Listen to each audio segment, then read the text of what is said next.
Hello everyone, our group is assigned to talk about the independence and the establishment of the new republic.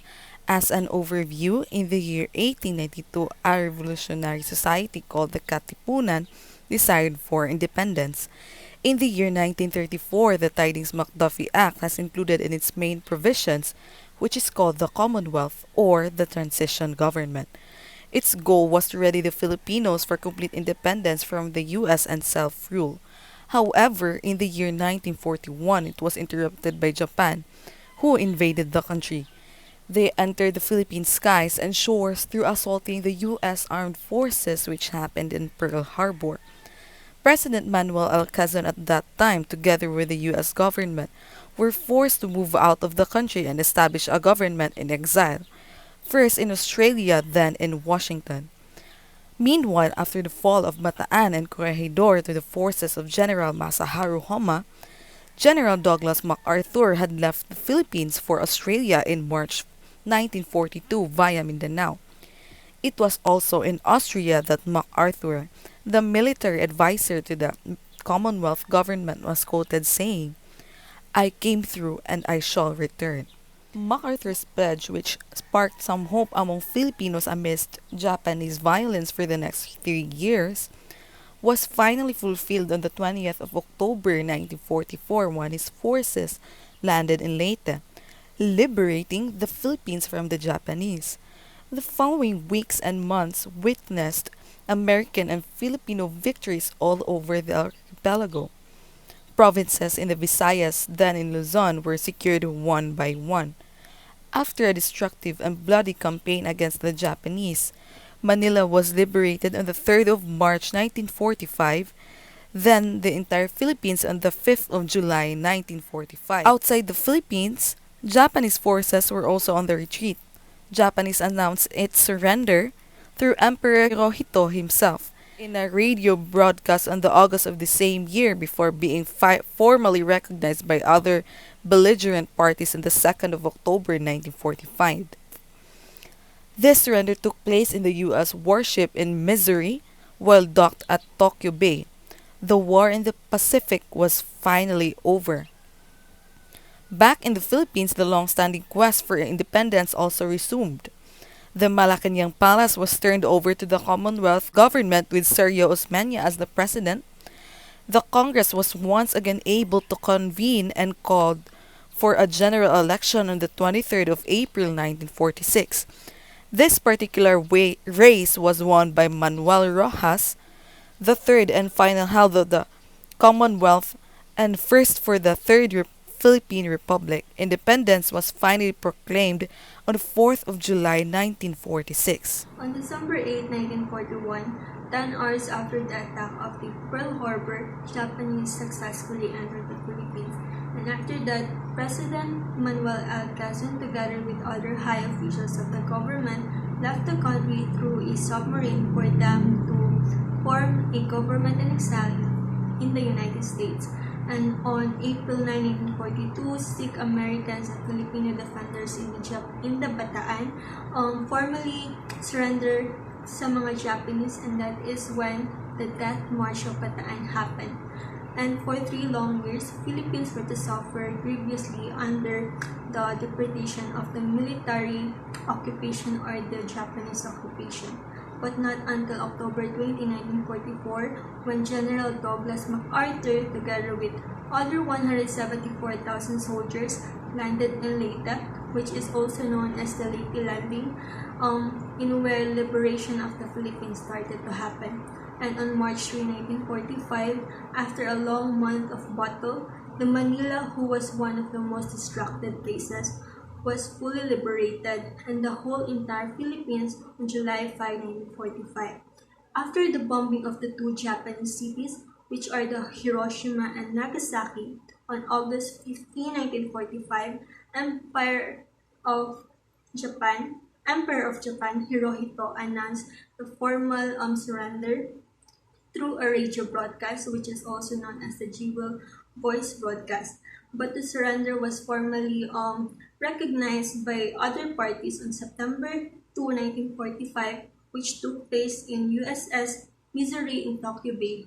and that is when the war is officially and finally over. Next will be the Philippines after the war. So let's have a little recap about what happened in the Philippines during the war.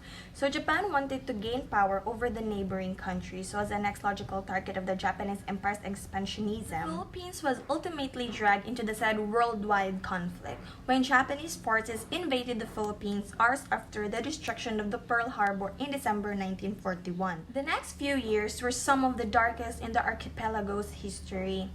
The Philippines had suffered great loss. The economy was in bad shape. There was widespread famine and a tremendous physical destruction. And because of the war, it has been purported that Manila has sustained the greatest physical destruction sa tanang lugar nga nahapi ang Second World War II. With the anticipation of eventual granting of independence to the Filipinos, a member of the U.S. House of Representatives named Charles Jasper Bell of Missouri filed a bill in September 1945, which aimed to govern the future trade between the U.S. and the Philippines. This bill was later passed as a law and has since been known as the Philippine Trade Act or the Bell Trade Act of 1946. Some of the main provisions of the bill include: first, the fixed 2-to-1 exchange rate between the Philippine peso and the US dollar. Second, there's unlimited free trade between the Philippines and the US for the next 8 years. Third is a gradual placing of tariffs on trade products until full rates are achieved in 1974. And lastly, the granting of parity rights to the Americans, which also means that American entities can tap resources which was reserved to the Filipinos as being stated in the 1935 Constitution. Simply put, this Bell Trade Act compelled Congress to amend the Constitution. Today, I will continue about the topic of the Philippine Trade Act of 1946 or the Bill Trade Act. The bill was received negatively by the critics, for it was thought that the Philippines to the U.S. economically even after granting for independence.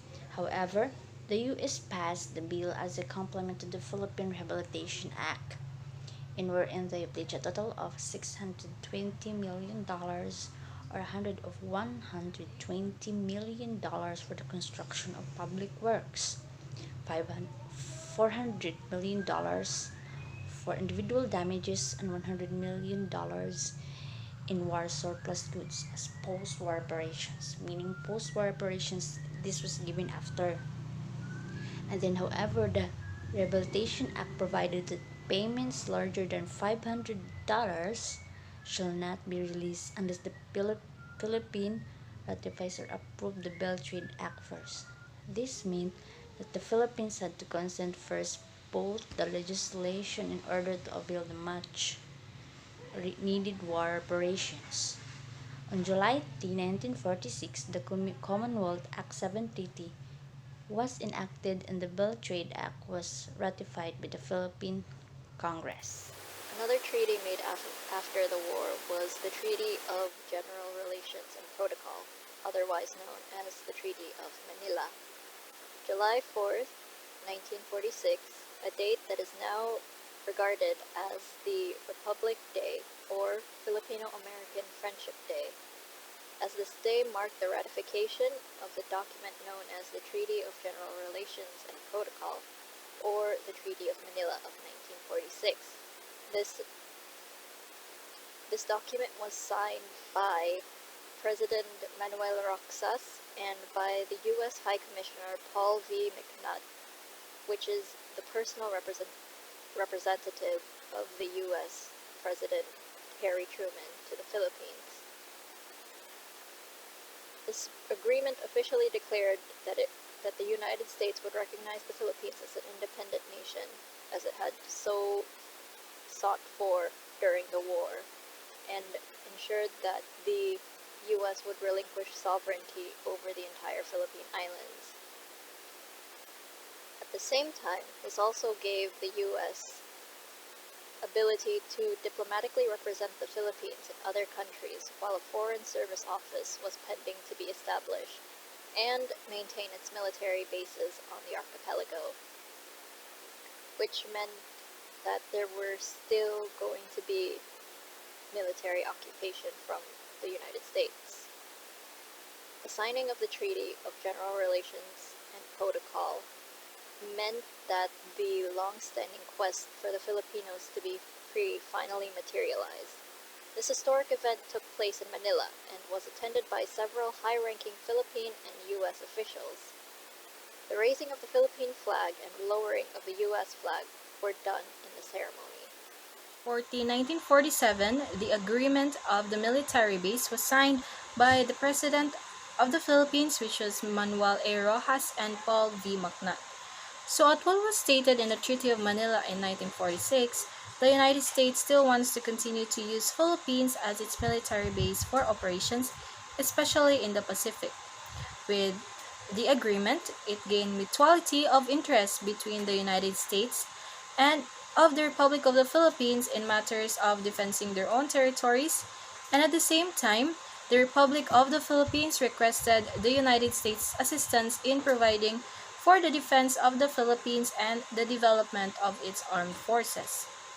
This agreement also has its mutual cooperation between the Republic of the Philippines and the United States, for armed forces of different bases may serve on both countries. Thus, this allowed more defenses in the Philippines. However, with a strong defense force, the United States have the right of power and authority, which therefore contradicts with the goal of the Philippines, which was independency. Although many believe that with American bases staying in our country is not consistent with the idea of independence, the Philippine government under the leadership of Manuel Rojas still pursued with the agreement and allowed the United States to maintain its military bases in our country, which is the What is Philippines. Proclamation number 51 is all about? And what's the reason behind this implementation? To start our discussion about Proclamation number 51, I just want to highlight the person behind this implementation. It's our former President of the Republic of the Philippines, President Manuel Rojas. He signed this blanket amnesty during the year 1948. Philippine independence from the U.S. was formally recognized after the Treaty of Manila had been signed on July 6, 1946. While this could be considered a feat for the Filipinos and an absolute watershed in the history of the country, independence came at an extremely troubled time. Fresh from the war, the Philippines was extremely destroyed. Thousands of lives had been lost. Public works had been rendered inutile, and the country was plagued by the issues of collaboration. The country also had to confront issues pertaining to its relation with the U.S. With its heavy losses from the war, the U.S. tried to continue utilizing the Philippines in various ways to the former's advantages. Economically, the Philippines was tied to U.S., as seen in the provision of the Belt Trade Act. Likewise, the armed forces of the U.S. continued to have the military presence in the Philippine soil through the 1947 Military Bases Agreement. The collaboration issue was then resolved by the granting of amnesty by President Manuel Rojas in 1948.